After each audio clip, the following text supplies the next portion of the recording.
What's going on, guys? It's Jack here with John, and today we are looking at another top 5 countdown, top 5 point forwards in the NBA. And boy, was this an interesting list to compose. I think we ended up settling on the first 4 guys pretty sadly. Definitely. Number 1 was easy, but 2 through 4 was definitely tough to come up with. And then the number 5 spot was damn near impossible. Yeah. And so I think, with this list, keep that in mind, and we're going to be really curious some of the names you guys come up with in the comments below. We're definitely going to be interested in that, and so make sure to leave your comments below. But without further ado here, my number 5 point forward, James Johnson of the Miami Heat, took a tremendous step forward last season. They really unleashed him, averaged 3.5 assists, and really was deployed as a point center at times even. And really, with his defensive abilities as well as his passing abilities, especially in the open floor, James Johnson, to me, I always liked his defensive ability, and was a bit surprised at the low market value when he signed last season with the Miami Heat. And even this year, he didn't get as much as maybe he could have. Well, projected 4 years, $60 million, I think, was a healthy contract for a player of his ilk, especially without the solid track record behind it. True. But I am with you. If you just looked at the production he had, that is a bargain contract from last season. Especially if he's able to keep that up. But who did we have at number 4, John? Yeah, at number 4 here we have Blake Griffin, who obviously has shown some great flashes of being a consistent point forward with the Clippers. But now without Chris Paul, with him being really the focal point of the offense, I expect he'll take over a bigger role in the offense as a point forward, and with someone like Patrick Beverley at point guard, who is much more of a defensive stopper than a play initiator, although he can be. I think Blake Griffin will definitely go forward. He averaged about 5 assists a game this year, which is excellent passing for a big man. Exactly, and I would not be surprised. The number I'd look at is about 6.5 this season for Blake Griffin, especially if he's able to stay healthy. Right. As always, big caveat with Blake, as we've seen over the past few seasons. But, the ball's going to be in his hands almost the whole time. Yeah. There aren't really many other creators. They did bring in Milos Teodosic from Serbia. Yep. But, it'll be interesting how he accommodates to the NBA level. He is a tremendous player on the European scene, though. I don't want to confuse anybody, but he's still gonna have to. Great shot creator, good scorer, but he's still gonna have to adjust to the NBA game. Not sure how quickly he'll be able to do so, and he's not gonna have the esteem that Chris Paul had, certainly, and so therefore, Blake's going to have the ball in his hands much more, and you'd think Blake would be the primary initiator with Milos as the second guy there. Yeah, definitely. So moving on here to a more established point forward, I'd say number 3, Draymond Green. Let's get into our honorable mentions, though, before we go further ahead here. Yes. And so this is where it got interesting. Definitely some names are being bandied about in this section. One guy who I really considered for the number 5 spot was Nikola Jokic of the Denver Nuggets.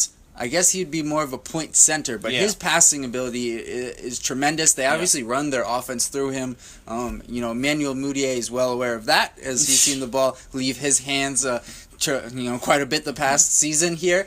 But with the addition of Paul Millsap for that Denver Nuggets team, who's a perfect fit next to Jokic with his defensive ability, I really think this Nuggets team is poised to take off and finally make that playoff berth this season. And speaking of teams taking off, I had to think of Ben Simmons when we were putting this list together. He is really the prototypical point forward in the NBA in a league that really just doesn't have many of them because they're such a unique prototype of player. But, Simmons, it's hard to put him on the list because he hasn't played a game yet, obviously. But with that loaded Sixers team, I think his passing ability will be on full display if he can stay healthy with Joel Embiid and Markelle Fultz and all the other great players they have on that team. Right, and as you said, it's tough to find guys with this skill, with a 6'7" or above really frame, and able to initiate the offense, but also you're guarding forwards on the defensive end of the court. Exactly. And so exactly as you said, a very rare combination. But that brings us to our number 3 player, a guy who slipped to the second round notoriously here, Draymond Green, and Draymond Green has obviously turned out to be a tremendous player for the Golden State Warriors. Yeah. And really, he's been the catalyst, especially for them defensively, but also as the secondary initiator of their offense. Really, Steph really gets the action going, but a lot of times out of the pick and roll, it's Draymond who's making that decision.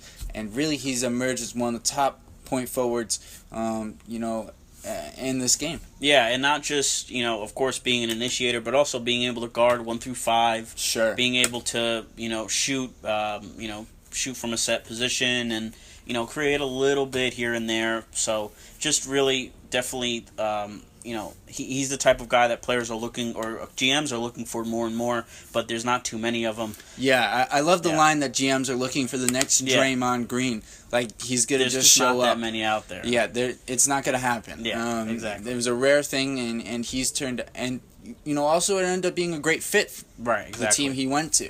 But, yeah, there's just not too many guys like him. And the other comment that you made, being able to guard 1 through 5. Everyone on this list except for Blake Griffin can guard 1 through 5. Yeah. And that brings us to our number 2 guy who certainly can do that. Yeah. Giannis Antetokounmpo.